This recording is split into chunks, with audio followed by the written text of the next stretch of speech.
യഥാർത്ഥത്തിൽ ഈ മരപ്പെട്ടിയെ പേടിച്ച് പിണറായിയാണോ കഴിയുന്നത്? ഈ പിണറായിയെ പേടിച്ച് മരപ്പെട്ടി അല്ല, ഇത് അത് മിക്കവാറും അങ്ങനെയായിരിക്കും. കാരണം പിണറായിയെ പേടിച്ചിട്ടായിരിക്കും മരപ്പെട്ടി കഴിയുന്നത്. BJPയുടെ ആരെയും കാണാനില്ല. സുരേന്ദ്രനെ ഇപ്പൊ ഈ പദയാത്രയിൽ ആരൊക്കെ കണ്ടെന്ന് പറയുന്നു, ഞാൻ കണ്ടില്ല. മെയിനായിട്ട് പുള്ളിയെ കാണുന്ന ഒരൊറ്റ സ്ഥലത്ത് മാത്രമേ ഉള്ളൂ. പ്രധാനമന്ത്രി വരുമ്പോ പുള്ളി കൂടെ കാണും. എക്സാലോജിക്ക് കരിമണൽ യഥാർത്ഥത്തിൽ ഒരാളുടെ കൃത്യമായിട്ട് ചോദിച്ചു കഴിഞ്ഞാൽ ഇത് നമുക്ക് വ്യക്തമായിട്ട് തെളിവ് പിണറായിയാണോ? അല്ല. വീണയാണോ? അല്ല. പിന്നെ മരപ്പെട്ടി. മരപ്പെട്ടി മൊത്തം ആ വീട്ടിനകത്തുള്ളത്.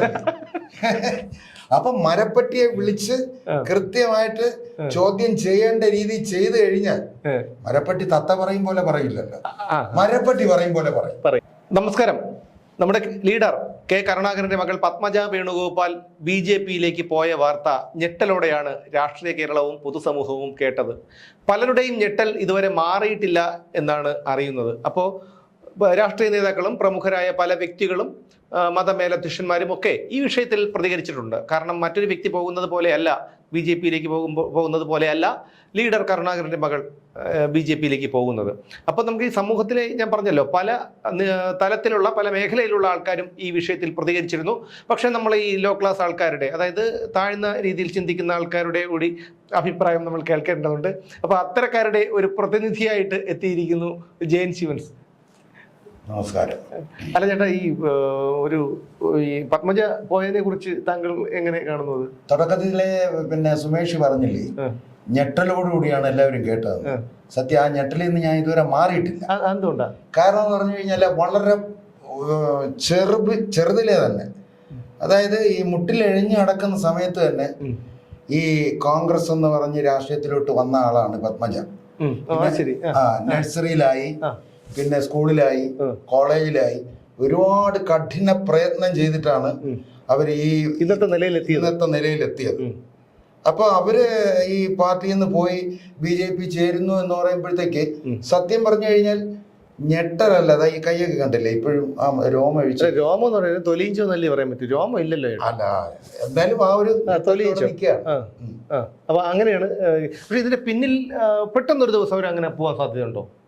അല്ല, ഇപ്പോ സുമേഷ് തന്നെ ചിലപ്പോ ഇപ്പൊ പറഞ്ഞിരിക്കും എന്താണ് ഇതിന്റെ പിന്നില് പിണറായി പാവം. അങ്ങനെ നിങ്ങൾ എന്തിനാണ് പറയുന്നത്? ഞാൻ ചോദിച്ചോട്ടെ, ഇത് ഈ പോകുന്ന ആൾക്കാർക്കും വരുന്ന ആൾക്കാർക്കും ഒക്കെ കൊട്ടാനുള്ള ഒരു ചെണ്ടയാണോ ഈ പിണറായി വിജയൻ എന്ന് പറയുന്നത്? അല്ല, നിങ്ങൾ അങ്ങനെ പറയുന്നത് അത് BJP പത്മജ കോൺഗ്രസ് അവർ BJPയിലേക്ക് പോയി. ഇതിൽ പിണറായിക്ക് എന്താണ് കാര്യം? ആ മനുഷ്യൻ എന്തിനാണ് നിങ്ങൾ ഇങ്ങനെ ഈ ചെണ്ട പോലെ ഇട്ട് കൂട്ടുന്നത്? അല്ല, അങ്ങനെ ഒന്നും അറിഞ്ഞില്ല എന്നാണ് അങ്ങനെ പറയണത്. പക്ഷെ VD സതീശൻ പറഞ്ഞിരിക്കുന്നത് പിണറായി അറിയാതെ പിന്നെ പത്മജ ഇതിലോട്ട് പോകില്ല എന്നാണ് പറയണത്. VD സതീശൻ പറയുന്നത്. പക്ഷെ ഈ പിണറായിയും നരേന്ദ്രമോദിയും തമ്മിലുള്ള ഒരു അന്തർധാര അത് പണ്ട് മുതലേ ഇങ്ങനെ ഇതിന് മീഡിയേഷൻ നിർവഹിച്ചത് പിണറായിയാണെന്ന് പറയൂ, അങ്ങനെ പറയൂ. മിക്കവാറും ചിലപ്പോ അങ്ങനെ അതിൽ തന്നെ വരും. ആ മരപ്പെട്ടി തന്നെ ഇന്ന് വലിയ പ്രയാസപ്പെട്ടാണ് മരപ്പെട്ടി തന്നെ ജീവിച്ചു പോകണം. അല്ല, മരപ്പെട്ടിക്ക് വേണ്ടി അവിടെ ക്ലിഫ് ഹൗസിന്റെ മച്ചിലുള്ള മരപ്പെട്ടികൾക്ക് വേണ്ടിയിട്ട് ഇന്ന് ആൾക്കാർ പിന്നെ പുഷ്പാഞ്ജലിയും അത് ശത്രു സംഹാര ഹോമൊക്കെ നടത്തുന്നുണ്ട്. എനിക്ക് അവിടെ ഒരു ചെറിയ സംശയമുണ്ട്. യഥാർത്ഥത്തിൽ ഈ മരപ്പെട്ടിയെ പേടിച്ച് പിണറായിയാണോ കഴിയുന്നത്? ഈ പിണറായിയെ പേടിച്ച് മരപ്പെട്ടി. അല്ല, അത് മിക്കവാറും അങ്ങനെയായിരിക്കും. കാരണം പിണറായിയെ പേടിച്ചിട്ടായിരിക്കും മരപ്പെട്ടി കഴിയുന്നത്. തീർച്ചയായിട്ടും അങ്ങനെ അവനെ വഴിയുള്ളൂ. പക്ഷെ പിണറായി ഈ ആളിതാണ് CPMന്റെ പാർട്ടി സെക്രട്ടറി ആയിട്ടിരുന്ന ആളാണ്, കേരളത്തിന്റെ മുഖ്യമന്ത്രിയാണ്. ഇതൊന്നും പുള്ളിക്ക് മരപ്പെട്ടിക്ക് അറിയില്ലല്ലോ. പക്ഷെ പുള്ളി മുറിക്കകത്ത് വന്ന് കാണിക്കുന്ന കാര്യങ്ങളൊക്കെ, അതായത് ദേഷ്യപ്പെടുന്നതും ഫോണിൽ അലറുന്നതും ഒക്കെ കണക്കാന മുറിക്കകത്ത് TV ഉണ്ടല്ലോ, ഈ TVയിൽ കൂടി മരപ്പെട്ടി ഇതിന്റെ മുകളിലിരുന്ന് കാണാമല്ലോ ഇതിന്. പക്ഷെ ഇതിന്റെ ഇടയിൽ വേറൊരു സംഭവമുണ്ട്. ഇപ്പൊ ഈ നമ്മുടെ എക്സാലോജിക്ക് കരിമണൽ ഈ സംഭവത്തിൽ പല തെളിവുകളായി ഇതായി. യഥാർത്ഥത്തിൽ ഒരാളുടെ കൃത്യമായിട്ട് ചോദിച്ചു കഴിഞ്ഞാൽ ഇത് നമുക്ക് വ്യക്തമായിട്ട് തെളിവ്. അല്ല, വീണയാണോ? അല്ല. പിന്നെ മരപ്പെട്ടി. മരപ്പെട്ടി മൊത്തം ആ വീട്ടിനകത്തുള്ളത്. അപ്പൊ മരപ്പെട്ടിയെ വിളിച്ച് കൃത്യമായിട്ട് ചോദ്യം ചെയ്യേണ്ട രീതി ചെയ്തു കഴിഞ്ഞാൽ മരപ്പെട്ടി തത്ത പറയും പോലെ പറയില്ലല്ലോ, മരപ്പെട്ടി പറയും പോലെ പറയും. അപ്പൊ മരപ്പെട്ടിയെ കസ്റ്റഡിയിൽ എടുത്താൽ മതിയാവും. തീർച്ചയായിട്ടും, ഒരു മാറ്റവും ഇല്ല. എൻ്റെ അഭിപ്രായമാണ്. അപ്പൊ അതാണ് ഇതിന്റെ ഒരു കാര്യം. അപ്പൊ നമ്മൾ ഈ പത്മജയുടെ കാര്യത്തിലോട്ട് വരാം. നിങ്ങൾ ഇങ്ങനെ കോൺഗ്രസ് ഉണ്ടായിരുന്നില്ലേ പണ്ട്? ഞാൻ അങ്ങനെയൊന്നുമല്ല. എൻ്റെ കുടുംബം ഒരു കോൺഗ്രസ് കുടുംബമായിരുന്നു. അച്ഛനും കോൺഗ്രസ്സുകാരനായിരുന്നു. പിന്നെ ഞാൻ സ്കൂളിൽ പഠിച്ചുകൊണ്ടിരുന്നപ്പോഴത്തേക്ക് SFI ആയി. അത് കഴിഞ്ഞ് പിന്നെ ഇങ്ങനെ വന്നു. തനി ഒരു നല്ലൊരു ഇടതുപക്ഷ പിന്നെ പ്രവർത്തകനല്ലെങ്കിലും ചിന്താഗതിക്കാരനും അവരുടെ ആ ഒരു രീതിയോട് എനിക്ക് വലിയ ഇഷ്ടവും കാര്യങ്ങളൊക്കെ ആയിരുന്നു. അല്ല, അതെന്തുകൊണ്ടാണ് ഒരു ഇഷ്ടം തോന്നുന്ന ഒരു കാരണം? അന്ന് അങ്ങനെ ആയിരുന്നു. അല്ല, അതിന്റെ കാരണം എന്താണ്? കാര്യം അതിന് പ്രത്യേകിച്ച് കാര്യമൊന്നുമില്ല. ചട്ടമ്പിത്തരമുള്ളവരാണോ? അങ്ങനെ ചട്ടമ്പിത്തരവും അന്ന് ഈ SFIയും KSU ഒക്കെ എന്ന് പറഞ്ഞു കഴിഞ്ഞാൽ സ്കൂളിലും കോളേജിലും ഒക്കെ എന്ന് പറഞ്ഞാൽ അത്രയ്ക്ക് സൗഹൃദവും കാര്യങ്ങളുമായിരുന്നു. പിന്നെ ഞാന് ഈ പാർട്ടിയിൽ നിന്ന് മാറിപ്പോകാനുള്ള കാര്യം എന്ന് പറഞ്ഞു കഴിഞ്ഞാൽ ഒരൊറ്റ വ്യക്തിയാണ്. പിണറായി വിജയനാണോ? തീർച്ചയായിട്ടും, ഒരു മാറ്റവും. അതെ. നിങ്ങളൊരു 2-3 വർഷം മുമ്പ് വരെ ഈ പാർട്ടി ആയിരുന്നെന്നല്ല, എന്തിനു പറയണോ, ഞാന് കഴിഞ്ഞ പ്രാവശ്യവും ഞാന് നെയ്യാറ്റിൻകര ആൻസലിന് തന്നെയാണ് ഞാൻ വോട്ട് കൊടുത്തത്. അപ്പൊ ഇനി എനിക്ക് അതിൻ്റെ കൂടെ യോജിച്ചു പോകാൻ പറ്റില്ല. ആ ഒരു രീതിയിലോട്ട് ഇപ്പോൾ ഈ CPM നമ്മളെയൊക്കെ കൊണ്ട് എത്തിച്ചു. ഞാൻ വലിയ രാഷ്ട്രീയ പ്രവർത്തകനോ പാരമ്പര്യമുള്ള ഒരാളോ ഒന്നുമല്ല. ഇങ്ങാരുടെ ചില ഈ കാര്യങ്ങളൊക്കെ കണ്ടു വന്നപ്പോൾ സത്യം പറഞ്ഞു കഴിഞ്ഞാൽ ഒന്നാമത് പിന്നെ എവിടെ നോക്കിയാലും ഇങ്ങനെ ഫോട്ടോ അല്ലേ ഉള്ളൂ, അതോടുകൂടി വെറുത്തു. അല്ല, അതെന്ത് പറ്റി? പുള്ളി സർക്കാർ പിന്നെ ഖജനാവിലെ പൈസ കൊടുത്ത് പുള്ളിയുടെ ഫോട്ടോ വയ്ക്കണം. നിങ്ങൾക്ക് രാഷ്ട്രീയത്തിൽ ഇറങ്ങി മുഖ്യമന്ത്രി ആയിക്കൂടെയായിരുന്നോ? അല്ലെങ്കിൽ വാർഡ് മെമ്പറെങ്കിലും ആയിട്ടുണ്ടോ? പിന്നെ അങ്ങനെ കുറ്റപ്പെടുത്തേണ്ട കാര്യം അങ്ങനെ ഉള്ളതുകൊണ്ട് ഞങ്ങളൊക്കെ ജീവിച്ചു വന്നു. വിഷയത്തിലോട്ട് വാ. അല്ല, ഞാൻ പറഞ്ഞു വന്നത് ഇതാണ്. ഈ എന്താണ് ഈ അധികാരത്തിന് വേണ്ടിയിട്ട് ഇങ്ങനെ പാർട്ടി ചാടി പോകുന്നത് ശരിയാണോ? യഥാർത്ഥത്തിൽ താങ്കൾ ഒരു വോട്ട് അവകാശമുള്ള ഒരു വ്യക്തിയാണ്, ഇന്ത്യയിലെ ഒരു പൗരനാണ്, അത്യാവശ്യം തലയ്ക്ക് വെളിവില്ലെങ്കിലും ചിന്താശേഷിയുള്ള ഒരാളാണ്. അപ്പൊ അങ്ങനെ വരുമ്പോ തലയ്ക്ക് വെളിവില്ലെങ്കിലും അപ്പോൾ അല്ല, ഞാൻ തമാശയായിട്ടാണ് കേട്ടോ. അപ്പൊ അങ്ങനെ വരുമ്പോൾ ഈ അധികാരത്തിന് വേണ്ടി ഇതുപോലുള്ള നേതാക്കള് ഇങ്ങനെ മറ്റ് രാഷ്ട്രീയ പാർട്ടികളിലേക്ക് പോകുന്നത് ശരിയാണോ? നമ്മളൊരു സാധാരണ ഒരു പൗരൻ എന്നുള്ള നിലയ്ക്ക് ചിന്തിച്ചാൽ. ഞാൻ വേറെ കാര്യം, ചില ആളുകൾക്ക് ചില ശീലങ്ങളുണ്ട്. നമുക്ക് ഡെയിലി ഇങ്ങനെ ഒരു സംഭവത്തിലൂടെ ഇങ്ങനെ നടന്നു പോകുമ്പോൾ അതിൽ നിന്നും വ്യതിചലിച്ച് വേറെ സ്ഥലത്തോട്ട് മാറുമ്പോഴത്തേക്ക് നമുക്ക് വല്ലാത്തൊരു വെപ്രാളമാണ്. ഉദാഹരണത്തിന് നല്ല എല്ലാ സൗഭാഗ്യങ്ങളും അധികാരത്തിൻ്റെ സൗഭാഗ്യങ്ങളെല്ലാം കൂടി നമ്മൾ സ്വന്തമായിട്ട് കൊണ്ട് നടക്കുമ്പോൾ ഒരു സ്ഥലത്തും അടുപ്പിക്കാത്ത ഒരു സംഭവം വരുമ്പോഴത്തേക്ക് അവർ പെട്ടെന്ന് ചിന്തിക്കുന്നത് ഇവിടെ നിന്നിട്ട് ഒരു കാര്യമില്ല. അങ്ങനെയാണെന്നുണ്ടെങ്കിൽ ഒരു കാര്യം ചെയ്യാം, ഒരു മറുകണ്ടം ചാടാം എന്നുള്ള രീതി തന്നെ. ഇപ്പം ഞാൻ ചോദിച്ചോട്ടെ, ഈ രാഷ്ട്രീയക്കാര് അവര് അത് വെട്ടി ഇത് വെട്ടി ബാക്കി എല്ലാം ചെയ്യുന്നു എന്ന് പറയും. അവരെ കുടുംബത്തിന് വേണ്ടിയാണ് അവർ വെട്ടുന്നത്, നമ്മളെ മക്കൾക്ക് വേണ്ടിയാണല്ലോ നമ്മൾ ഉണ്ടാക്കുന്നത്. അപ്പോൾ അവരെ അങ്ങനെ കുറ്റം പറഞ്ഞിട്ട് കാര്യമുണ്ടോ? അവരുടെ നിലനിൽപ്പിന് വേണ്ടി അവർ പോയി. ഇതുമല്ല, ഇതിൽ വേറെ ചെറിയ വ്യത്യാസങ്ങളും രഹസ്യങ്ങളും ഒക്കെ ഉണ്ട്. അത് പറഞ്ഞു കഴിഞ്ഞാല് നിർമ്മല സീതാരാമൻ ഇനിയിപ്പോ ധനകാര്യം ഏറ്റെടുക്കില്ല എന്നാണ് പറയുന്നത്. പറഞ്ഞല്ലോ മുമ്പ്, ഇനി മത്സരിക്കാനില്ല എന്നാണ് നിർമ്മല മേഡം. അപ്പൊ അങ്ങനെ നോക്കുമ്പോ ഇന്ത്യക്കകത്ത് അതേപോലെ കൈകാര്യം ചെയ്യാൻ യോഗ്യതയുള്ളത് എന്റെ അഭിപ്രായത്തിൽ പത്മജ മാത്രമേ ഉള്ളൂ. അത് ശരി. അതുകൊണ്ടാണ്, അതായത് കേന്ദ്ര ധനമന്ത്രി സ്ഥാനം കിട്ടുമെന്നാണോ? ജയിക്കണ്ടേ? കാര്യം എന്ന് പറഞ്ഞാൽ ജയിച്ചില്ലെങ്കിലും അല്ലാത്ത വകുപ്പിലെങ്കിലും ധനകാര്യമന്ത്രിയായിട്ട് പത്മജ വരണം. പിന്നെ അതിനോടൊപ്പം തന്നെ അമിത്ഷായും ഇപ്പൊ അതിനോട് വലിയ താല്പര്യമില്ല. പുള്ളിക്ക് ഇനി പാർട്ടിയിൽ തന്നെ നിന്ന് നിൽക്കാനാണ്. അങ്ങനെ ആഭ്യന്തരം പുള്ളിക്കൊന്നും അല്ല, ഇന്ത്യക്കകത്ത് ഒരൊറ്റ ഒരാളെ ഉള്ളൂ, അനിൽ ആന്റണി. അച്ഛന്റെ പാരമ്പര്യം ഉണ്ടല്ലോ. അപ്പൊ അതൊക്കെ വെടിയല്ല, തോക്ക് കണ്ട അങ്ങനെ മരപ്പട്ടി പോലും വേണ്ട, അല്ലാതെ തന്നെ. ഞാനൊരു കാര്യം ചോദിച്ചോട്ടെ, ഞാൻ നിങ്ങൾക്ക് പിന്നെ മാസം 4500 രൂപ ശമ്പളം തരുന്നുണ്ട്, വൈകുന്നേരം കട്ടൻ ചായയും ഉഴുന്നുവട അല്ലെങ്കിൽ പരിപ്പുവട അല്ലെങ്കിൽ സവാള വട വാങ്ങിച്ചു തരുന്നുണ്ട്, പിന്നെ ഉച്ചയ്ക്ക് ഊണും പൊരിച്ച മീനും വാങ്ങിച്ചു തരുന്നുണ്ട്. ഇങ്ങനെയൊക്കെ ആണെങ്കിലും അപ്പം നിങ്ങൾ വേറൊരു സ്ഥലത്തേക്ക് ഇതിനേക്കാളും, അതായത് ഇപ്പം 4500 എന്നുള്ളത് ഒരു 6500 രൂപ 7000 10000 ശമ്പളം തന്ന് വിളിച്ച് ഇതിനേക്കാളും നല്ല ഇത് തന്നു കഴിഞ്ഞാൽ നിങ്ങൾ പോകും? ഞാനിപ്പോ അത് പറഞ്ഞിട്ട് കാര്യമൊന്നുമില്ല. ഇപ്പൊ എത്രയും ദൂരം 4500 അല്ലേ? 4500 ഒരു വലിയ തുകയല്ലേ? 5000 രൂപ തന്നിട്ട് എന്നെ വിളിച്ചു കഴിഞ്ഞാൽ ഇപ്പൊ ഞാൻ ഇവിടുന്ന് പോകും. അല്ല സഫാരി അത് പറയാൻ വേണ്ടിയാണ് ഞാനിങ്ങനെ ഇതിലോട്ട് വന്നിട്ട് പെട്ടെന്ന് മാറിയത്. കാര്യം അത് പറയുമ്പോഴത്തേക്ക് പിന്നെ വെറുതെ ആവശ്യമില്ലാത്ത കാര്യമായിട്ട് ഞാൻ ആദ്യം എനിക്ക് വീട്ടിൽ കയറണം.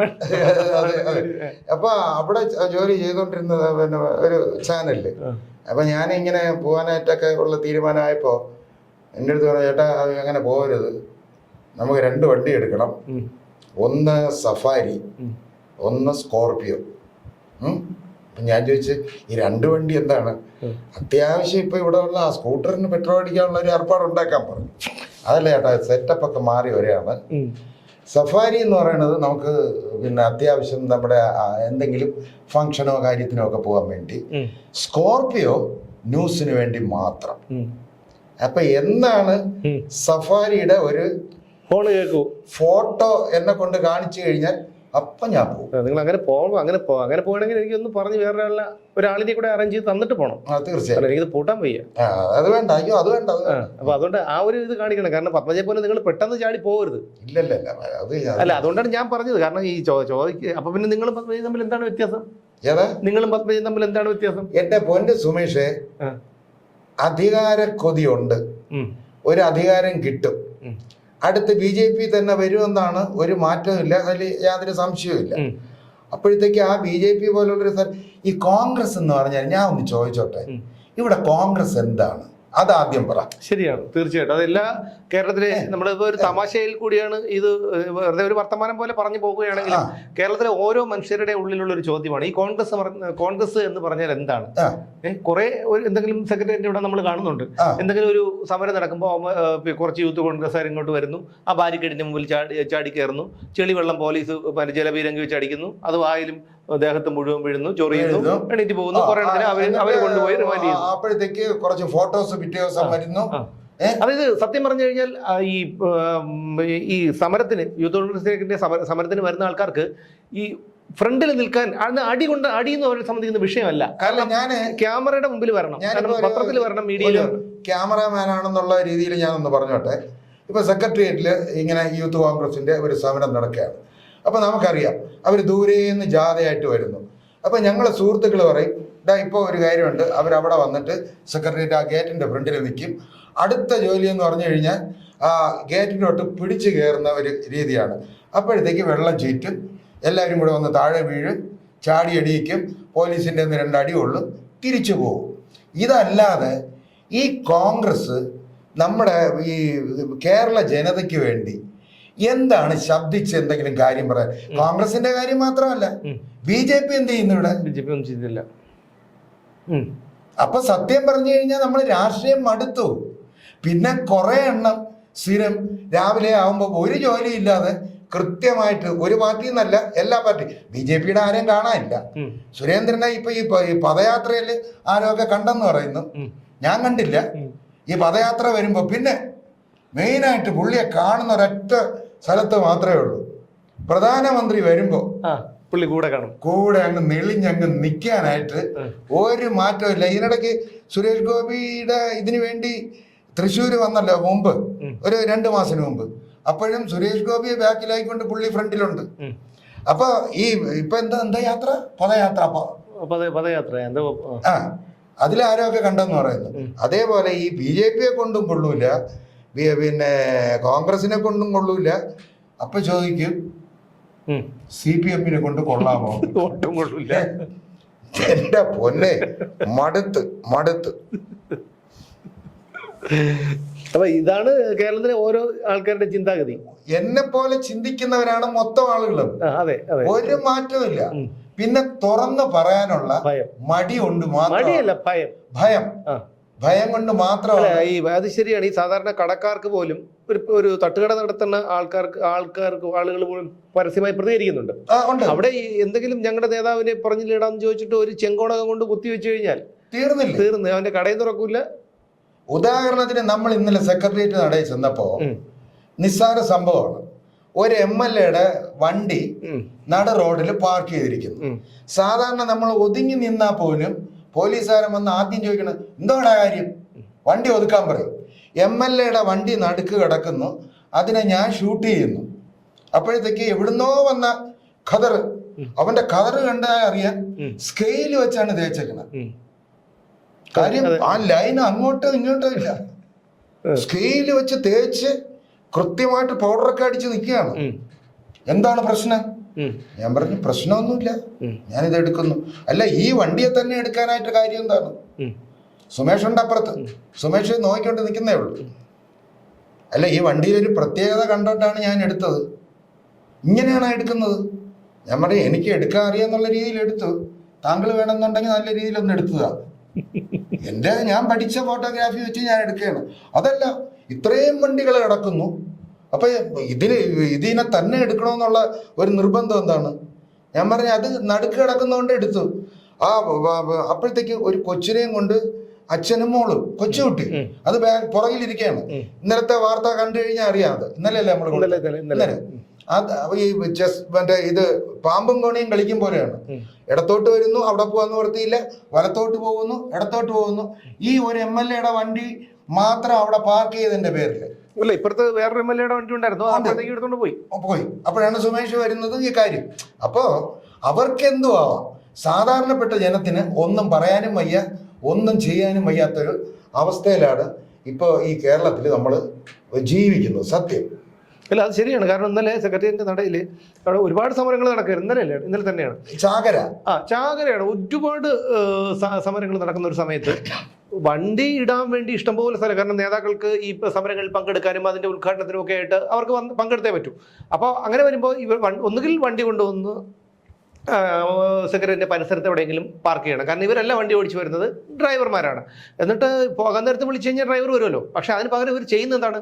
നമ്മുടെ ഹൈക്കോടതി ഉത്തരവുണ്ട്, പൊതുജനങ്ങളുടെ സഞ്ചാര സ്വാതന്ത്ര്യം ഹനിച്ചുകൊണ്ട് പൊതുനിരത്തുകളും റോഡുകളും നടപ്പാതകളും കയ്യേറി സമരങ്ങളോ ജാഥകളോ നടത്താൻ പാടില്ല എന്ന് നമ്മുടെ ബഹുമാനപ്പെട്ട ഹൈക്കോടതി തന്നെ പറഞ്ഞിട്ടുണ്ട്. പക്ഷേ ഇതങ്ങനെയല്ല. 2 ട്രാക്കാണുള്ളത്. ആ 2 ട്രാക്കിലും വണ്ടി നടുക്കായിട്ട് കൊണ്ടുവന്ന് പാർക്ക് ചെയ്തിരിക്കുകയാണ് കോവളം MLA A. വിൻസെന്റിന്റെ വാഹനം.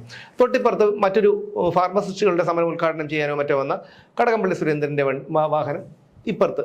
അതായത് ഇന്നലെ ഞങ്ങളുടെ വാർത്ത ഒരു എന്താണ് MLA-മാരുടെ അഭ്യാസം എന്ന ഒരു തമ്പിൽ ചെയ്ത ഒരു ടൈറ്റിൽ ചെയ്ത ഒരു കാര്യം നോക്കിക്കഴിഞ്ഞാൽ നിങ്ങൾക്കും അത് മനസ്സിലാവും. ഇത് സാധാരണക്കാരന് യാതൊരു വിലയുമില്ല. നമ്മൾ ടാക്സ് കൊടുക്കുന്നു, നമ്മുടെ വാഹനം റോഡ് സൈഡിൽ പാർക്ക് ചെയ്ത് ട്രിവാൻഡ്രം സിറ്റിയിൽ എവിടെ പാർക്ക് ചെയ്ത് കഴിഞ്ഞാലും അവിടെ ഇവർ വരും, ട്രാഫിക് വാർഡൻ വരും, 10 രൂപ കൊടുക്കണം. അതല്ലെങ്കിൽ പോലീസ് വാഹനം പാർക്ക് ചെയ്യാൻ ഇടമുള്ള ഇടങ്ങളിലെല്ലാം പോലീസ് ഇപ്പോൾ നോ പാർക്കിംഗ് ബോർഡ് വെച്ചിരിക്കുകയാണ്. അപ്പോൾ സാധാരണക്കാരൻ എന്ത് ചെയ്യും?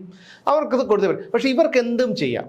ഒരു ജനപ്രതിനിധി എന്ന് പറഞ്ഞു കഴിഞ്ഞിട്ട് ഇറങ്ങിയിട്ടുണ്ടെങ്കിൽ അവർക്ക് എന്തും ചെയ്യാം.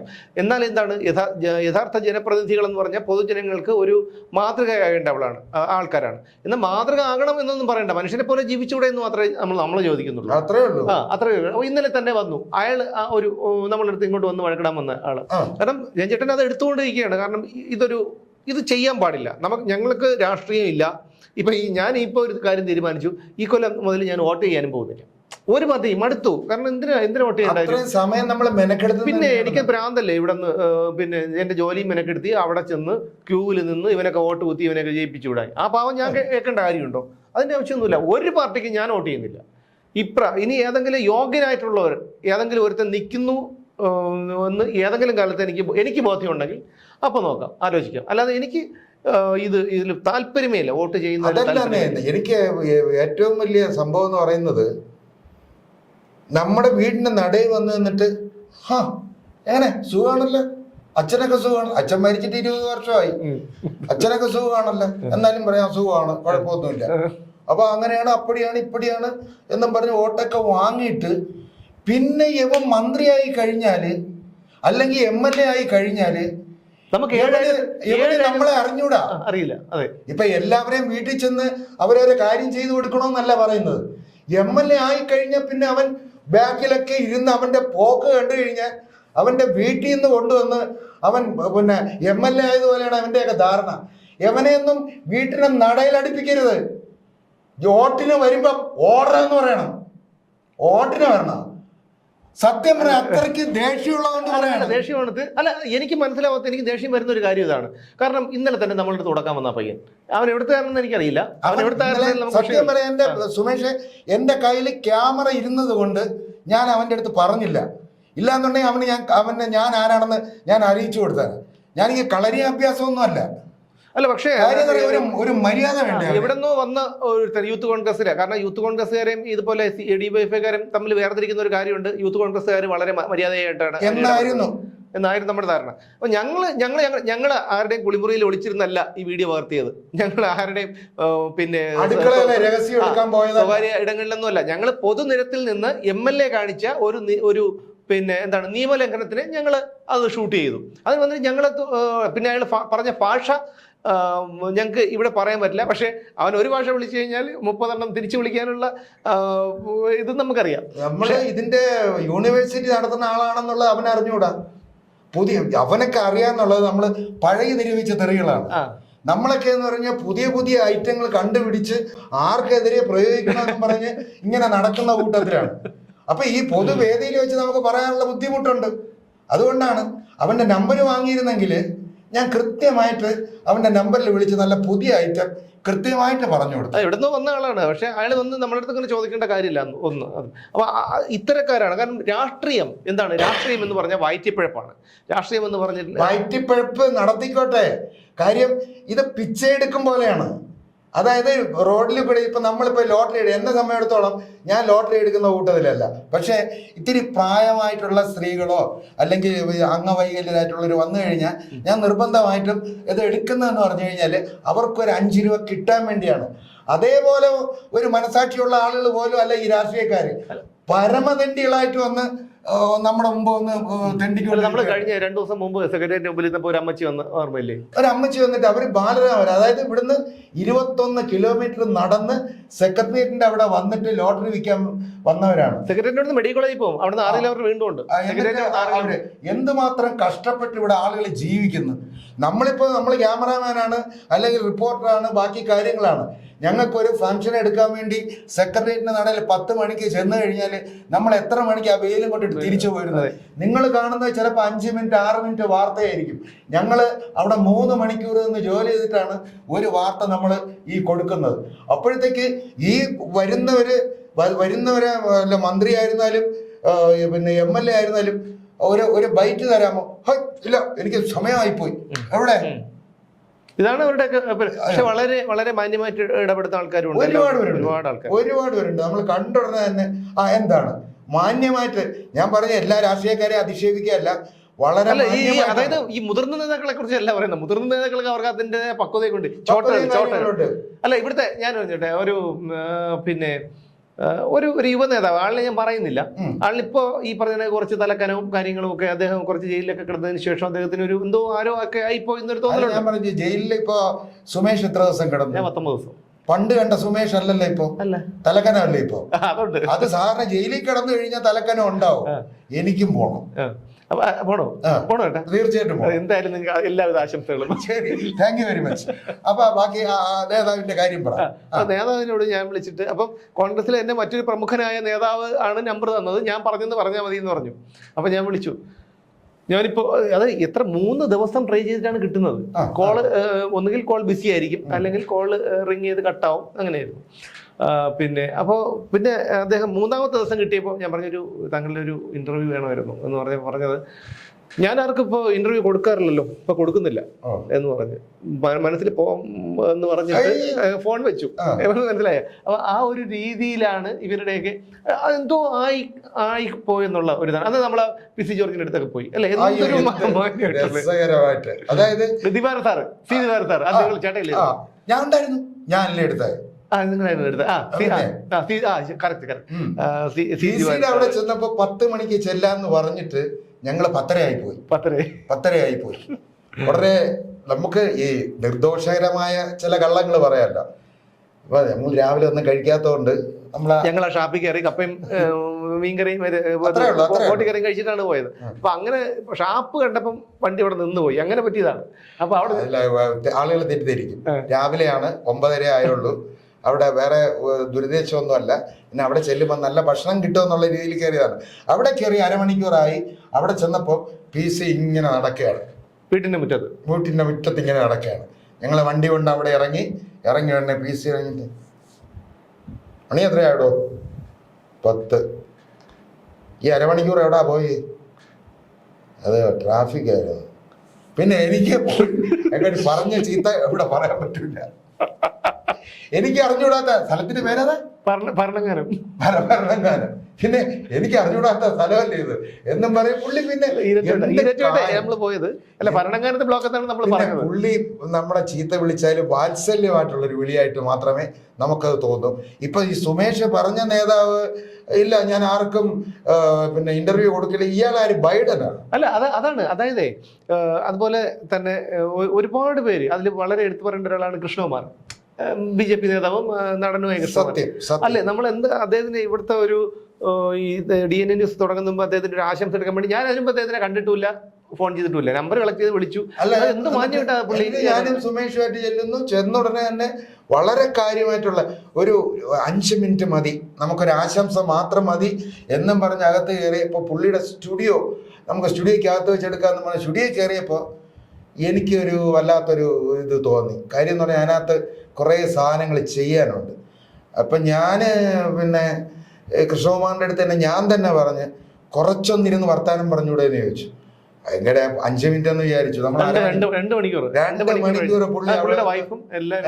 അതേപോലെ തന്നെ ദിവാരൻ സാറ് പുള്ളി അവിടെ ചെന്നിട്ട് ഞാൻ പുള്ളിയെ കൊണ്ട് എന്തെല്ലാം ചെയ്യിച്ചെന്ന് എനിക്കറിഞ്ഞൂടാ. കാര്യം എന്ന് പറഞ്ഞാൽ പുള്ളി ചെടി നനയ്ക്കണമെന്ന് വേണമെന്ന് പറഞ്ഞു. അപ്പൊ പുള്ളി ഇങ്ങനെ ചെടി നനച്ചോണ്ട് ഇപ്പൊ പുള്ളിയുടെ വൈഫ് പറയാണ് ആദ്യമായിട്ടാണ് പുള്ളി ചെടി നനയ്ക്കണത്.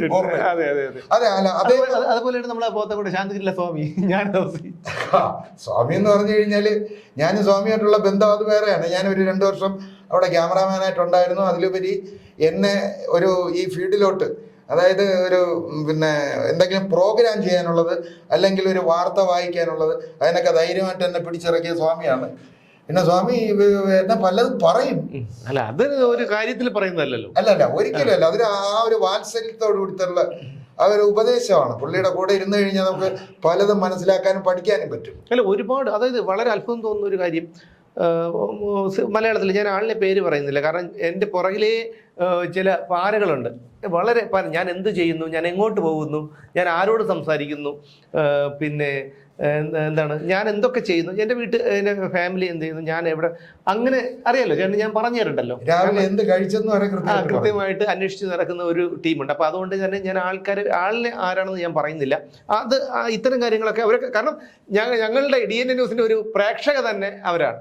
അപ്പോൾ അതുകൊണ്ട് പിന്നെ ഞാൻ പറയുന്നില്ല, കാരണം അങ്ങനെ വല്ലതും പറഞ്ഞു കഴിഞ്ഞിട്ടുണ്ടെങ്കിൽ പിന്നെ എന്തിനാണ് നമുക്ക് ആ ഒരു നമ്മുടെ പല വഴികളും അടയും. അപ്പോൾ അത് താൽക്കാലികമായിട്ടാണെങ്കിലും എന്തായാലും ഞാനൊരു വളരെ മലയാള സിനിമയിലെ വളരെ വളരെ സീനിയർ ആയിട്ടുള്ള ഒരു നടനെ ഞാൻ വിളിക്കുന്നു ഇൻ്റർവ്യൂവിന് വേണ്ടി.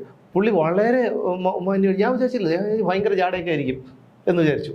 പിന്നെന്താ ഞാനിപ്പോൾ ചെന്നൈയിലാണുള്ളത് എന്ന് പറഞ്ഞു. അപ്പം ഞാൻ പറഞ്ഞു, സാർ ഞാൻ ട്രിവാൻഡ്രത്താണ് എന്ന് പറഞ്ഞു. ഞാൻ ഇന്ന ദിവസം ട്രിവാൻഡ്രത്ത് വരുന്നുണ്ട് എന്ന് പറഞ്ഞു. അപ്പം വന്നോളൂ, നിങ്ങൾ എന്നെ വിളിച്ചിട്ട് വന്നോളൂ എന്ന് പറഞ്ഞു. അത്ഭുതപ്പെട്ടു പോയി. അപ്പം അന്നാണ് ഞാൻ അറസ്റ്റിലാവുന്നത്. പിന്നീട് അദ്ദേഹത്തിൻ്റെ ഫോട്ടോ, അദ്ദേഹത്തിൻ്റെ ഇൻ്റർവ്യൂ എടുക്കാൻ കഴിഞ്ഞിട്ടില്ല. അതുപോലെ ഞാൻ എത്രയോ ആൾക്കാർ രാഷ്ട്രീയത്തിലൂടെ ആവട്ടെ, സിനിമ ജാട കാണിച്ച ഒരു 2-3 പേര് മാത്രമേ ഉള്ളൂ.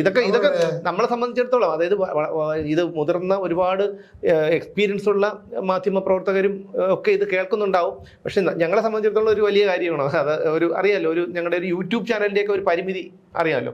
അപ്പൊ അതുകൊണ്ട് ഞങ്ങളിങ്ങനെ ഒരു വർത്തമാനത്തിൽ കൂടെ പറഞ്ഞു പോകുന്നു എന്ന് മാത്രമേ. ഉദാഹരണത്തിന് ഞാനും സുമേഷും കൂടെ ആണല്ലോ നമ്മുടെ മലയാള സിനിമയിലെ ഏറ്റവും കഴിവുള്ള നല്ല മനോഹരമായ ഗാനങ്ങൾ എഴുതിയ ഒരു വ്യക്തിയെ വിളിക്കുന്ന ഇന്റർവ്യൂവിന് വേണ്ടി.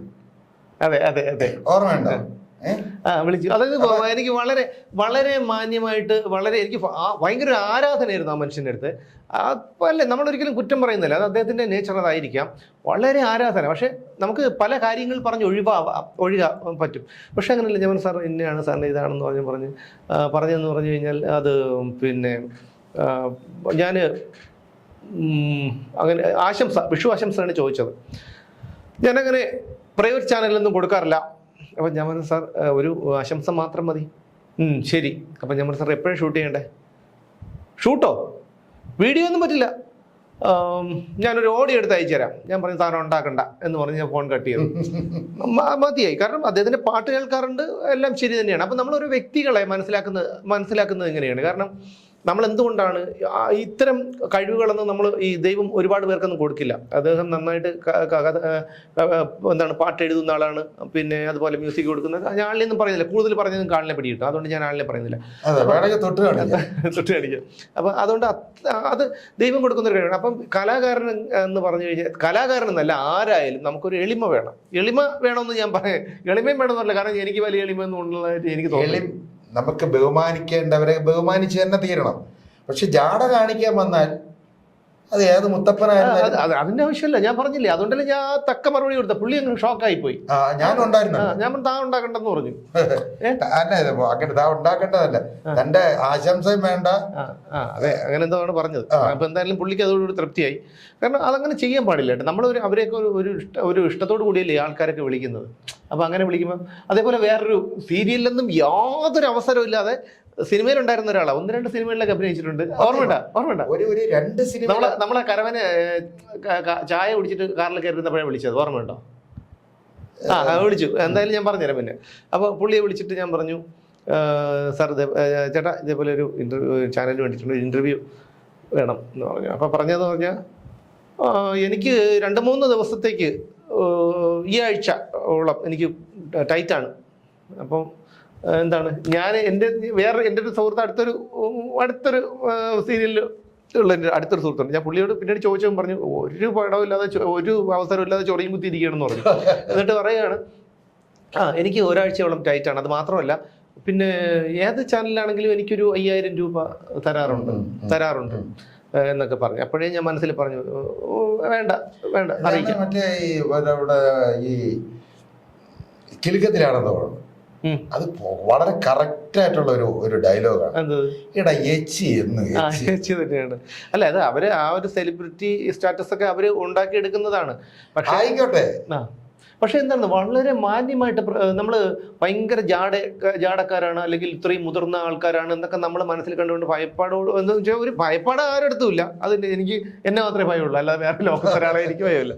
അപ്പോൾ അങ്ങനെ ഒരു ഇതിൽ വരുമ്പോഴത്തേക്ക് നമ്മൾ നോക്കുമ്പോൾ അവർ നമ്മുടെ അടുത്ത് ബിഹേവ് ചെയ്യുന്നത് വളരെ ഇതായിട്ട്. കാരണം നമ്മൾ ആരാണെന്ന് അവർക്കറിയില്ല, നമ്മളെ എന്താണെന്ന് അറിയില്ല, നമ്മളെ ബാക്ക്ഗ്രൗണ്ട് അറിയില്ല, ഒന്നും അറിയില്ലെങ്കിൽ പോലും പിന്നെ ചിലർക്കൊക്കെ മനസ്സിലാവും.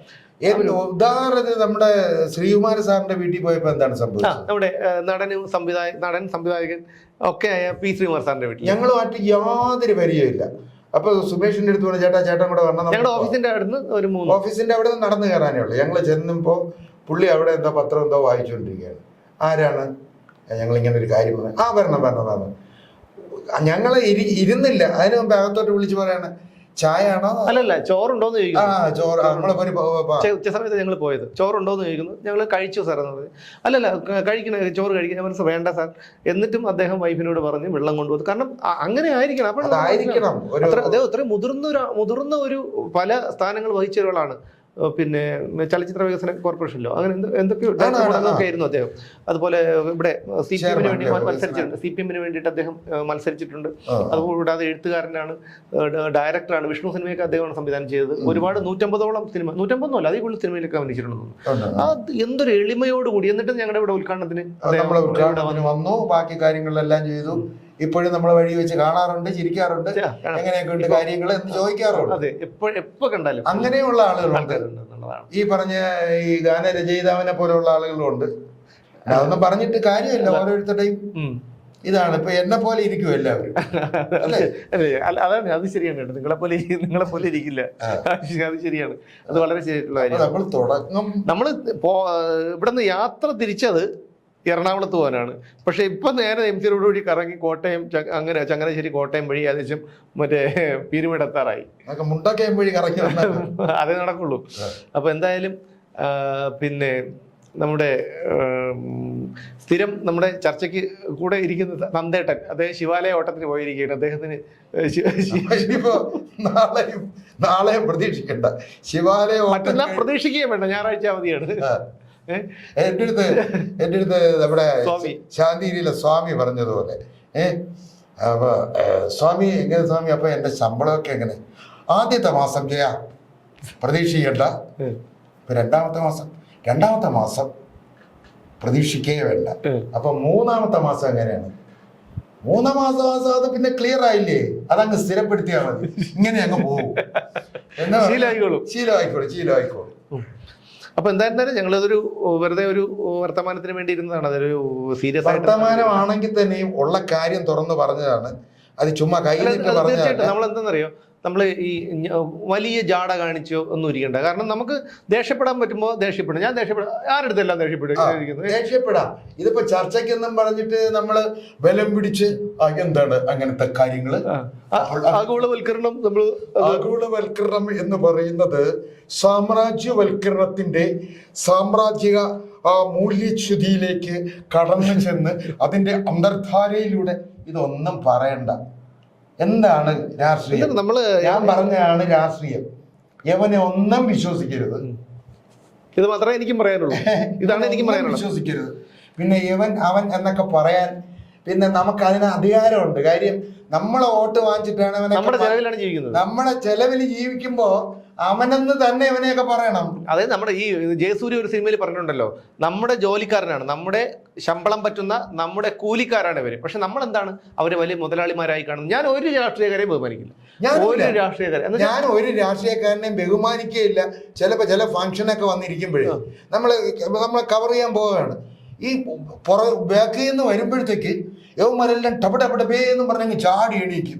ഞാൻ എണീക്കാൻ ആവശ്യം എനിക്കുണ്ടെന്ന് തോന്നുന്നില്ല. കാരണം ഞാൻ ചോദിച്ചോട്ടെ, ഇപ്പം ദിവാര സാറ് സാറിനെ കണ്ട നമ്മൾ അറിയാൻ എണീക്കും. അതിന്റെ ബഹുമാനം. കാരണം എന്താ അറിയോ, അദ്ദേഹത്തിന്റെ പ്രായത്തിന്റെ മാത്രമല്ല, അദ്ദേഹത്തിന്റെ പെരുമാറ്റം. പി സി ജോർജ് പുള്ളി അതുപോലെ തന്നെയാണ്. അപ്പൊ അതുകൊണ്ട് അത്തരക്കാരെ പോലെയുള്ള ആളുകൾ തന്നെ ഈ പഴമക്കാരെ പോലെ അല്ല പുതിയ ആളുകള്. അവർക്ക് അവരുടേതായ കാഴ്ചപ്പാടും വലിയ വലിയ സംഭവങ്ങളും ഒക്കെയാണ് എന്ന് വിചാരിച്ച് പഴയ ആളുകളെല്ലാം വലിയ യോഗ്യരാണ് എന്നും ഒരു ധാരണയില്ല. അപ്പൊ എന്തായാലും ഈ ലോക്സഭ ഇലക്ഷൻ അടുത്ത് വരികയാണ്. ഈ പറയുന്നത് പോലെ മറുകണ്ഠം ചാടുന്നത് ആദ്യമായിട്ടൊന്നുമല്ല. ഇപ്പോൾ പത്മജിയെ കുറ്റം പറയുന്ന സ്വന്തം സഹോദരൻ കെ മുരളീധരൻ തന്നെ 2 വട്ടം മറുകണ്ഠം ചാടിയ ആളാണ്. എന്നിട്ടാണ് ഇപ്പോൾ സഹോദരിയുമായിട്ടുള്ള എല്ലാ ബന്ധങ്ങളും ഉപേക്ഷിച്ചു എന്ന് പറയുന്നത്. അത് മാത്രമല്ല, എനിക്ക് മനസ്സിലാവാത്ത മറ്റൊരു കാര്യം കൂടിയുണ്ട്. നീണ്ടുപോകുന്നു എനിക്കറിയാം, നിർത്താം. ഇപ്പോൾ ഇതുകൂടി പറഞ്ഞിട്ട് നിർത്താം. എന്താണെന്ന് അറിയാം, BJP-യിലേക്ക് പോകുമ്പോൾ മാത്രം എന്താണ് ഈ പ്രശ്നം എന്നാണ് എനിക്ക് മനസ്സിലാവാത്തത്. BJP എന്തോ ആയിക്കോട്ടെ, BJP എന്തോ ആയിക്കോട്ടെ. കാരണം എത്രയോ പതിറ്റാണ്ടുകൾ ഇന്ത്യ ഭരിച്ച ഒരു പാർട്ടിയാണ് കോൺഗ്രസ്. ആ കോൺഗ്രസിന് സാധിക്കാത്തത് BJP ചുരുങ്ങി ഒരു 10 വർഷം കൊണ്ട് അവർ എന്തെല്ലാം നേട്ടങ്ങൾ ഉണ്ടാക്കി. ഇപ്പൊ പറയുന്നു നോട്ട് നിരോധിച്ചു. ഈ നോട്ട് നിരോധിച്ചു നഷ്ടം വന്നവർ ആരെങ്കിലും ഉണ്ടോ സാധാരണക്കാരെ? എനിക്കൊരു നഷ്ടം വന്നിട്ടില്ല. നമ്മൾ സാധാരണപ്പെട്ട ജീവിതം നയിക്കുന്ന കൂട്ടത്തിലാണ്. നമുക്ക് ഒരു നഷ്ടം നിരോധിച്ചത് കൊണ്ടോ അല്ലെങ്കിൽ ഗ്യാസിന് ഒരു 500 രൂപ കൂട്ടിയത് കൊണ്ടോ. ഇപ്പൊ ഞാനൊരു കാര്യം പറയാം. ഞാന് പണ്ട് നമ്മളിപ്പോ ഒരു വീഡിയോ ഒരു കല്യാണത്തിന് നോർമലി ഒരു വീഡിയോ എടുക്കുന്ന 10,000 രൂപയാണെന്ന് വെച്ചോ. ഇന്ന് 15,000 രൂപ ഇല്ലാതെ വീഡിയോ എടുക്കില്ലല്ലോ. ഇവർ ഈ 10,000 തന്നെ 2,000-3,000 അപ്പൊ കാലാകാലങ്ങളിൽ അരിവില കൂടുന്നു, പിന്നെ ഗ്യാസ് വില കൂടുന്നു. അത് സർവ്വസാധാരണ. അവരിപ്പോഴും പറയുന്നത് എന്താണ്, ഇപ്പൊ പെട്ടെന്ന് അവർ പറഞ്ഞു അന്ന് ഗ്യാസിന് അത്രയല്ലേ ഉണ്ടായിരുന്നല്ലോ. 10 വർഷം മുമ്പുള്ള കാര്യമാണ് അവർ ഈ പറയുന്നത്. 10 വർഷത്തിനിപ്പുറം എന്തെല്ലാം സാധനങ്ങൾ, ഗ്യാസ് സാധനങ്ങൾക്കാണ് വില കൂടാത്തത്. 10 വർഷത്തിന് മുമ്പുള്ള MLA-യുടെ ശമ്പളമാണ് ഇന്നത്തെ ശമ്പളം. മന്ത്രിമാരുടെ സർക്കാർ ഉദ്യോഗസ്ഥരുടെ ശമ്പളം അതാണ്. അപ്പൊ അത് കൂടുമ്പോഴത്തേക്ക് ഇതിന് കൊടുക്കാനായിട്ട് അവന്മാർക്ക് ഒരു കാര്യം ഞാൻ പറയാം. ഗ്യാസിന് വില കൂടി. ഒരു കാര്യം ഞാൻ പറയാം. നരേന്ദ്രമോദി എന്നൊരു മനുഷ്യൻ ഇപ്പൊ ഇന്ത്യയുടെ പ്രധാനമന്ത്രി ആയില്ലായിരുന്നുവെങ്കിൽ ഇന്ത്യയുടെ ഈ അവസ്ഥ ഇതൊന്നും ആയില്ലായിരുന്നു. ഞാൻ പറഞ്ഞില്ലേ, നരേന്ദ്രമോദിക്ക് ശേഷം ആര് വരും എന്നുള്ള കാര്യമൊന്നും എനിക്കറിയില്ല. ചിലപ്പോ ഇനി നരേന്ദ്രമോദിക്ക് ശേഷം വരുന്ന ആള് ഒരിക്കലും നരേന്ദ്രമോദിയെ പോലെ ആവില്ല, അത് ഉറപ്പാണ്. പക്ഷെ നമുക്ക് ചിന്തിക്കാവുന്നതേ ഉള്ളൂ, നരേന്ദ്രമോദി പ്രധാനമന്ത്രി ആയതിനു ശേഷം ഇന്ത്യയിൽ വന്ന മാറ്റങ്ങൾ, ലോക രാജ്യങ്ങൾക്ക് ഇന്ത്യയിലുള്ള ഒരു മനോഭാവം, ഇതൊക്കെ നമുക്ക് എല്ലാവർക്കും അറിയാം. പിന്നെ എന്താണ് നമുക്ക് തന്നെ ചിന്തിക്കാവുന്നതേ ഉള്ളൂ. അന്ന് ഒരു നോട്ട് നിരോധനം വരുന്നതിന് മുൻപ് ഒരു 5 സെന്റ് വസ്തു എവിടെയെങ്കിലും കൊടുക്കാനുണ്ടെന്നിരിക്കട്ടെ. ആ 5 സെന്റ് വസ്തു ഒരാൾക്ക് വിൽക്കാൻ താല്പര്യമില്ല. പക്ഷേ ആ വസ്തുവിന്റെ വില ഒരു 25,000 രൂപ വെച്ച് മതിക്കുന്ന ഒരു വസ്തു. പക്ഷെ ചിലര് അത് 50,000 75,000 കൊടുത്ത് വാങ്ങിച്ച ആൾക്കാരുണ്ട്. അങ്ങനെ പതിവായി ഇവിടെ വസ്തു ഇടപാടുകളൊക്കെ നടന്നുകൊണ്ടിരുന്നു. ഇന്നതില്ല. അവർക്ക് മാത്രമാണ് ആ ബുദ്ധിമുട്ട് വന്നത്. ഇപ്പൊ എന്നെ സംബന്ധിച്ചിടത്തോളം എനിക്ക് ഒരു ബുദ്ധിമുട്ടില്ല. പൈസ കൊണ്ടു കിടക്കണ്ട, നമുക്ക് ഗൂഗിൾ പേയിൽ പൈസ ഉള്ള അക്കൗണ്ടിൽ ഉണ്ടെങ്കിൽ ചെയ്തു കൊടുക്കാം. നമ്മൾ ഇപ്പൊ മറ്റേതെന്ന് പറഞ്ഞു കഴിഞ്ഞാൽ ഇപ്പൊ 20 രൂപയുണ്ട്, 13 രൂപയ്ക്ക് സാധനവും വാങ്ങിച്ചിട്ട് 7 രൂപ തരാനില്ല, അയാളുടെ 5 രൂപയേ ഉള്ളൂ, ബാക്കി 2 രൂപയ്ക്ക് നമ്മൾ പിന്നെ എന്താണ് അലുവ മുട്ടായി വാങ്ങിച്ച് തന്നുകൊണ്ട് പോകണം, അതും തരും. അപ്പൊ അതിൽ നിന്ന് എന്തെല്ലാം മാറ്റങ്ങൾ സംഭവിച്ചിട്ടുണ്ട്. അപ്പൊ ആ രീതിയിൽ ചിന്തിക്കാതെ നല്ലത് ചെയ്തു കഴിഞ്ഞാൽ ആര് ചെയ്താലും നല്ലതെന്ന് തന്നെ പറയണം. ആ രീതിയിൽ ചിന്തിക്കാതെ ഇവിടെ പിണറായി വിജയനെ കുറിച്ച്, അത് CPM-നെ കുറിച്ച്, ഇപ്പോൾ CPM-ന്റെ കൂടെ കുറെ എന്തൊക്കെയാണ് ഈ നാട്ടിൽ നടക്കുന്നത്, ഇതിന്റെ ഒന്നും ആവശ്യമില്ല. ഈ പറയുന്ന നരേന്ദ്രമോദി എന്നൊരു മനുഷ്യൻ ഇനിയും അധികാരത്തിൽ വരണം എന്ന് തന്നെയാണ്. അതിനുശേഷം ഈ നരേന്ദ്രമോദിയുടെ ആ ഒരു ഈ പ്രതാപം കണ്ടുകൊണ്ട് തന്നെ, അങ്ങയുടെ ആ യോഗ്യത കണ്ടുകൊണ്ട് തന്നെയാണ് എൻ്റെ വളരെക്കാലത്തെ വോട്ട് മാറ്റി ഞാൻ BJP-ക്ക് കൊടുക്കാൻ തുടങ്ങിയത്. കാര്യം ഈ പ്രധാനമന്ത്രി എന്നുള്ള ഒരാള്, ഇന്ത്യൻ പ്രധാനമന്ത്രി ഉണ്ടെന്നുള്ളത് ലോക രാഷ്ട്രങ്ങൾ അറിഞ്ഞത് നരേന്ദ്രമോദി വന്നതിന് ശേഷം. പിന്നെ വേറൊരു കാര്യം കൂടി ഉണ്ട്. ഞാൻ തിരുവനന്തപുരം മണ്ഡലത്തിലല്ല എൻ്റെ വോട്ട്. അങ്ങനെ ആയിരുന്നെങ്കിൽ ഞാൻ തീർച്ചയായിട്ടും പന്നിൻ രവീന്ദ്രൻ വോട്ട് ചെയ്തേനെ. തീർച്ചയായിട്ടും ഒരു കാര്യം വ്യക്തമായിട്ട് പറയാം. പിന്നെ അതിനെക്കുറിച്ച് ഇപ്പൊ സമയമായി പോയി, കൂടുതലൊന്നും പറയണ്ട. എന്റെ വോട്ട് വ്യക്തമായിട്ട് ഞാൻ പറയാം. ഓപ്പൺ വോട്ട് ചെയ്യാനൊന്നും ഞാൻ ആളില്ല. വോട്ട് ചെയ്യാൻ പോകും പന്നിയൻ രവീന്ദ്രന് തന്നെ ഇപ്രാവശ്യം വോട്ട് ഞാൻ കൊടുക്കും. നിങ്ങൾക്ക് മണ്ഡലമാണല്ലോ. പിന്നെ കാര്യം എന്ന് പറഞ്ഞു കഴിഞ്ഞാൽ 15 വർഷം കൊണ്ട് നമ്മുടെ ഇവിടുത്തെ MP ആയിരുന്ന ആള് ശശിയണ്ണൻ അതെ, ശശിയണ്ണൻ പിന്നെ ഹൈക്കോടതിയിൽ നിന്ന് ഒരു ബെഞ്ച് ഇവിടെ കൊണ്ടുവരുമെന്ന് പറഞ്ഞു. ആദ്യം ആദ്യം അങ്ങാർക്ക് കൊണ്ടുവരാൻ പറ്റാത്ത എന്താണെന്ന് വെച്ച് കഴിഞ്ഞാല് അവിടെ ചെന്നപ്പോഴത്തേക്ക് ആ ബെഞ്ചിന് ഒരു ആട്ടമായിരുന്നു. അതിന് മേശരി ഇല്ലാത്തതുകൊണ്ട് 5 വർഷം അങ്ങ് പോയി. 2ാമത്തെ വർഷം ബെഞ്ച് എടുത്ത് കൊണ്ടുവരാൻ ഇറങ്ങിയപ്പോഴാണ് ഇല്ല പാലാരിവട്ടം പാലം പൊളിച്ചത്. ഏത് വഴി കൊണ്ടുവരും? ഇപ്രാവശ്യം കണിയാവരത്ത് വരെ ആ ബെഞ്ച് കൊണ്ട് എത്തിച്ചിട്ടുണ്ടെന്നാണ്. അതുകൊണ്ട് ദയവേത് ഇങ്ങനെ ബെഞ്ചും കൊണ്ടുവരില്ല, പിന്നെ അങ്ങനെ ചെയ്തില്ല എന്ന് പറയരുത്. ഏത് ജംഗ്ഷനിൽ നോക്കിയാലും ശശി തരൂരിന്റെ ഹൈമാക്സ് ലൈറ്റുകൾ അങ്ങ് കത്തി നിൽപ്പുണ്ട്. ഒന്നിനും കൊള്ളും. ഇനിയിപ്പോ തിരുവനന്തപുരം മണ്ഡലത്തിലെ തട്ടുകടക്കാർ ഏത് നിമിഷവും പ്രതീക്ഷിക്കണം. ശശി തരൂർ അതിഥിയായി നിങ്ങളുടെ തട്ടുകടയിലെത്തും. സവാള വടയോ ഉണ്ടൻപരിയോ ഒക്കെ വാങ്ങിക്കഴിക്കും. പിന്നെ നിങ്ങളും ഫേമസ് ആവും. വേറൊരു സംഭവം ഉണ്ട്. ഇതായി പിന്നെ ശശി തരൂരിനെ കെട്ടിവെക്കാനുള്ള പണം കൊടുത്ത് മാതൃകയാവണ കുറെ പെണ്ണുങ്ങളെയും കാണാൻ പറ്റും. ഭയങ്കര സംഭവമാണ് കേട്ടോ. ഓ അങ്ങനെ നിക്കണ കാണണം. അങ്ങനെ നേരെ ക്യാമറയിലും നോക്കൂല ആര് നമ്മളെ വിളിക്കും. സാറേ സാറേ സാറേ ഇവിടെ അങ്ങനെ കാര്യം അങ്ങാർക്ക് കെട്ടിവെക്കാനുള്ള പണം കൊടുത്ത് മാതൃകയായവരല്ലേ. അതെ, ഞാൻ പറയാലോ, ഈ നമുക്ക് 20 മണ്ഡലങ്ങളുണ്ട്. ഈ 20 മണ്ഡലങ്ങളിലെയും സ്ഥാനാർത്ഥികളിൽ ഒരേ ഒരു യോഗ്യനെ മാത്രമേ ഞാൻ കാണുന്നുള്ളൂ. ഒറ്റ ഒരു യോഗ്യൻ, അതാണ് പന്നിൻ രവീന്ദ്രൻ. അല്ലാതെ ഒരാളെ പോലും ഇളമരം കരീം എന്തെല്ലാമാണ് കാണിച്ചത്. വസീഫ് എന്താണ് അത് ഞാൻ പറഞ്ഞ CPM-ന്റെ മാത്രമല്ല പറയുന്നത്. ഇവിടെ ഒരാളും ഞാൻ കാണുന്ന ഒരേ ഒരു വ്യക്തിയെ മാത്രമേ ഉള്ളൂ. തിരുവനന്തപുരം മണ്ഡലത്തിലെ പന്നിൻ രവീന്ദ്രൻ മാത്രമാണ് ഈ 20 മണ്ഡലങ്ങളിലെ ഏറ്റവും യോഗ്യനായ ഒരു വ്യക്തി, യോഗ്യനായ ഒരു സ്ഥാനം. പിന്നെ ഈ പറയുന്ന ഈ പ്രൊഫസർ C രവീന്ദ്രനാഥ് പോലും ഒക്കെ വെറും കപടത മാത്രമാണെന്നാണ് എനിക്ക് മനസ്സിലാക്കാൻ കഴിയുന്നത്. അപ്പൊ അത് എന്തായാലും നിങ്ങൾ ഇനി വെറുതെ ഇമാർക്ക് എന്താ ഭ്രാന്താണോ എന്ന് കരുതിയിട്ട് ഞങ്ങളുടെ ചാനലൊന്നും സബ്സ്ക്രൈബ് ചെയ്ത് പോകരുത്. അല്ല, അൺസബ്സ്ക്രൈബ് ചെയ്ത് പോകരുതെന്ന്.